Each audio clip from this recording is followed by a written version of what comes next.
ದೇವರಾಜ ಅರಸರವ್ರ ಕಾಲದಲ್ಲಿ land reforms ಆ್ಯಕ್ಟನ್ನು ತಗೊಬಂದು ತಿದ್ದುಪಡಿ ಮಾಡಿ ಅಲ್ಲಿವರೆಗೆ ಉಳುವವನೇ ಭೂಮಿ ಒಡೆಯ ಇರಲಿಲ್ಲ. ಯಾರ್ದೋ ಹತ್ರ ಪಾಪ ಈ ವ್ಯವಸಾಯ ಮಾಡ್ಕೊಂಡು ಇರಬೇಕು, ಅವ್ರಿಗೆ ಕೊಟ್ಟಷ್ಟು ಈಸ್ಕೋಬೇಕು ಇರಬೇಕಾಗಿತ್ತು. ಅದನ್ನು ಮಾಡದಂಥ ಕೆಲಸ ಭಾಳ ದೊಡ್ಡ ಕೆಲಸ ಅಂತೇಳಿ ಇವತ್ತು ನಾವು ಸ್ಮರಿಸ್ಬೇಕು. ಅದೇನು ಅಷ್ಟು ಸುಲಭವಾಗಿ ಇರಲಿಲ್ಲ. ಭಾಳ ಜನ ವಿರೋಧ ಮಾಡಿದ್ರು. ಆ ವಿರೋಧದ ನಡುವೆಯೂ ಕೂಡ ಲ್ಯಾಂಡ್ ರಿಫಾರ್ಮ್ಸ್ ಆ್ಯಕ್ಟನ್ನು, ಭೂ ಸುಧಾರಣೆ ಕಾಯ್ದೆಯನ್ನು ಜಾರಿಗೆ ತಗೊಬರೋದು ಇದೆಯಲ್ಲ, ಅದನ್ನು ಜಾರಿ ಮಾಡೋದು ಇದೆಯಲ್ಲ, ಅದು ಉಳುವವನಿಗೆ ಭೂಮಿ ಕೊಡೋದು ಇದೆಯಲ್ಲ, ಅವ್ರನ್ನ ಮಾಲೀಕರನ್ನಾಗಿ ಮಾಡೋದು ಇದೆಯಲ್ಲ, ಅದು ಸುಲಭದ ಕೆಲಸ ಅಲ್ಲ. ಅದನ್ನು ಮಾಡಿದ್ರು. ಈ ಹಿಂದುಳಿದವರಿಗೆ ಉದ್ಯೋಗದಲ್ಲಿ ಮತ್ತು ಶಿಕ್ಷಣ ಸಂಸ್ಥೆಗಳಲ್ಲಿ ಮೀಸಲಾತಿ ಸಿಗಬೇಕಲ್ಲ. ಈ ಮೀಸಲಾತಿಯನ್ನು ಹಾವನೂರು ಆಯೋಗವನ್ನು ರಚನೆ ಮಾಡಿ ಆ ರಿಪೋರ್ಟನ್ನು ತಗೊಂಡು ಜಾರಿ ಮಾಡಿದ್ವಿ. ಭಾಳ ಅದಕ್ಕೂ ವಿರೋಧ ಇತ್ತು.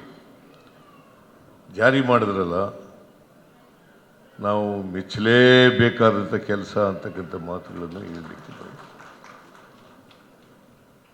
ಆಮೇಲೆ ಯಾರು ಧ್ವನಿ ಇಲ್ಲ, ರಾಜಕೀಯ ಜಾಗೃತಿ ಇಲ್ಲ, ಆ ಜನರಿಗೆ ವಿಧಾನಸೌಧಕ್ಕೆ ಬರಲಿಕ್ಕೆ ಅವಕಾಶ ಮಾಡಬೇಕು. ಇದು ಒಂದು ಪ್ರಾತಿನಿಧಿಕ ಸಭೆ ಆಗಬೇಕು.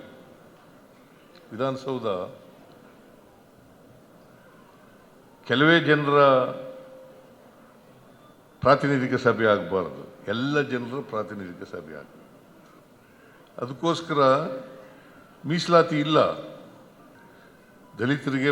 ದಲಿತರಿಗೆ ಮಾತ್ರ ಮೀಸಲಾತಿ ಇರ್ತಕ್ಕಂಥದ್ದು, ರಾಜಕೀಯ ಮೀಸಲಾತಿ.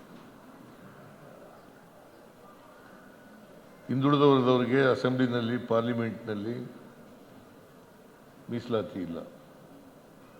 ಅದನ್ನು ಉದ್ಯೋಗದಲ್ಲಿ ಮತ್ತು ಶಿಕ್ಷಣದಲ್ಲಿ ಮತ್ತು ರಾಜಕೀಯವಾಗಿ ಮೀಸಲಾತಿ ಇಲ್ಲದೋದ್ರೂ ಕೂಡ ಅವ್ರನ್ನೆಲ್ಲ ಪಾಪ ವಿಧಾನಸಭೆಗೆ ಸದಸ್ಯರನ್ನಾಗಿ ಮಾಡಿ, ನಾಮಿನೇಷನ್ ಮಾಡಿ, ಅವ್ರಿಗೆಲ್ಲ ಧ್ವನಿ ಕೊಡ್ತಕ್ಕಂಥ ಕೆಲಸವನ್ನು ಮಾಡೋದು. ಇನ್ನು ದೇವರಾಜ ಅರಸರವ್ರನ್ನ ಯಾಕೆ ನೆನಕತೀವಿ ಅಂತಂದರೆ ಈ ಕಾರಣಕ್ಕೋಸ್ಕರ.